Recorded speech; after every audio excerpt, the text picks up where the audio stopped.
মাহত 4,50,000 টকাৰ দৰমহা বঙাইগাঁৱৰ ইলিয়াছ আনচাৰীয়ে লণ্ডনত পালে চাকৰি।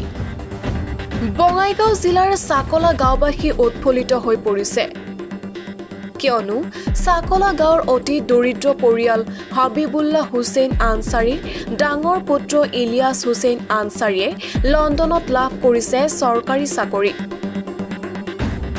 ইলিয়াছ হুছেইনে বহু কষ্টৰ বিনিময়ত লাভ কৰিছে এই চাকৰি,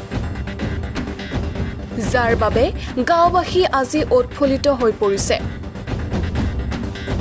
উল্লেখযোগ্য যে গাঁওখনৰ অতি প্ৰাচীন অসমীয়া মাধ্যমৰ প্ৰাথমিক বিদ্যালয় চাকলা নিম্ন বুনিয়াদী বিদ্যালয়ত অধ্যয়ন কৰি পৰৱৰ্তী পৰ্যায়ত অসম চৰকাৰৰ সহযোগ আৰু আজমল ফাউণ্ডেশ্যনৰ সহযোগত উচ্চ শিক্ষা লাভ কৰিবলৈ সক্ষম হৈছিল।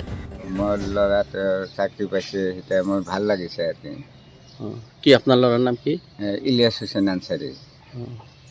তেওঁ ক'ত চাকৰি পাইছে? এতিয়া লণ্ডনত চাকৰি পাইছে। আপোনাৰ ঘৰৰ অৱস্থা ইমান বেয়া, তাৰ পাছতো কেনেকৈ লিখা পঢ়া কৰালে?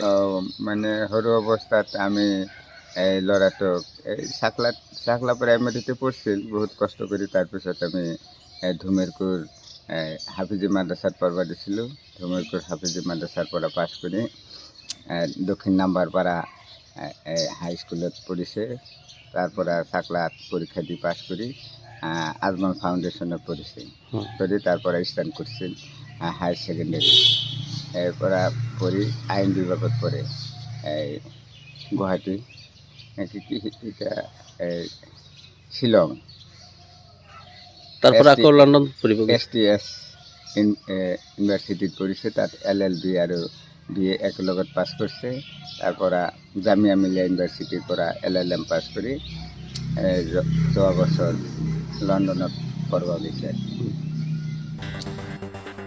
লণ্ডনত সম্পূৰ্ণ ব্ৰিটিছ স্পন্সৰশ্বিপৰ চাকৰি লাভ কৰাটো বহু লোকৰ সপোন যদিও দীৰ্ঘদিনীয়া সাক্ষাৎকাৰ আৰু প্ৰশিক্ষণৰ পিছত সম্পূৰ্ণ স্পন্সৰশ্বিপৰ সৈতে ব্ৰিটিছ স্থায়ী চাকৰি লাভ সক্ষম হয়।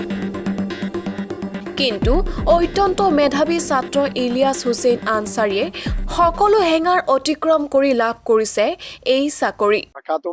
আপোনালোকক বহুত বহুত মোৰ ফালৰ পৰা শুক্ৰিয়া আদায় কৰিছোঁ আৰু আল্লাহৰ শুক্ৰিয়া আদায় কৰিছোঁ মোৰ পেৰেণ্টছক, মা দেউতা, ভাই, মোৰ ফেমিলি মেম্বাৰ্ছ সকলোকে, আৰু মোৰ friend circle, well wisher, teachers, কাৰণ মোৰ আছাতিজা মাদ্ৰাছাৰ, কাৰণ আপোনালোকে দোৱা কৰিছে, যাৰ কাৰণে এইটো এটা লং টাৰ্ম ড্ৰিম আছিল মোৰ যে কিবা এটা স্পন্সৰশ্বিপ পোৱাৰ কাৰণে। এইটো বহুত ডিফিকাল্ট হয়, কাৰণ ব্ৰিটিছে অৰ্থাৎ একটা ল পাছ কৰিছে কেইবছৰমান আগতে, প্ৰায় 39 বা 40,000 পাউণ্ড দেখাব লাগে, লগতে স্পন্সৰশ্বিপ চাৰ্টিফিকেট লাগে, লাইচেঞ্চ লাগে। বহুত ডিফিকাল্ট হয় ফুল ফাণ্ডেড স্কলাৰশ্বিপ অৰ্থাৎ ফাণ্ডেড স্পন্সৰশ্বিপ জব পোৱাটো ইংলেণ্ডত পাৰ্মানেণ্টলি।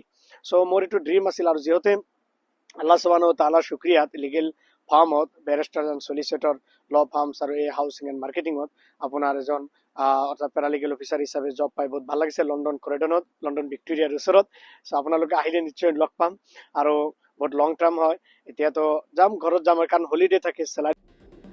অহা 23 জানুৱাৰীত লণ্ডনৰ কাণ্ট্ৰি কোৰ্টত যোগদান কৰিব ইলিয়াছ হুছেইন আনচাৰীয়ে। জানিব দিয়া তথ্য অনুসৰি ইলিয়াছ হুছেইন আনচাৰীয়ে বছৰত মাহিলী বেতন লাভ কৰিব প্ৰায় 37 লাখ টকা। তদুপৰি ওপৰঞ্চি থাকিবলগীয়া সুবিধাসমূহ হৈছে বাৰ্ষিক ছুটী, ভ্ৰমণৰ খৰচ আৰু পৰিয়ালৰ খৰচ। আনচাৰীৰ এই সফলতাত স্থানীয় ৰাইজ উৎফুল্লিত হৈ পৰিছে। আনচাৰীয়ে অধ্যয়ন কৰা শিক্ষকসকলো উৎফুল্লিত হোৱা দেখিবলৈ পোৱা গৈছে। এইখন বিদ্যালয়তেই পঢ়িছিল। এইখন বিদ্যালয়েও বৰ্ষ পাৰ কৰিছে।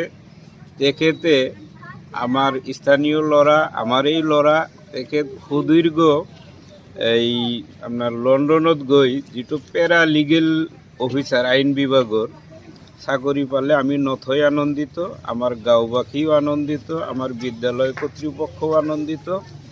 মুঠতে আমাৰ এইখন অঞ্চলত এটা আনন্দৰ উল্লাস বৈ গৈ আছে। তেওঁৰ ঘৰৰ অৱস্থা কেনেকুৱা আছিল? News desk report, Kalaigaon live.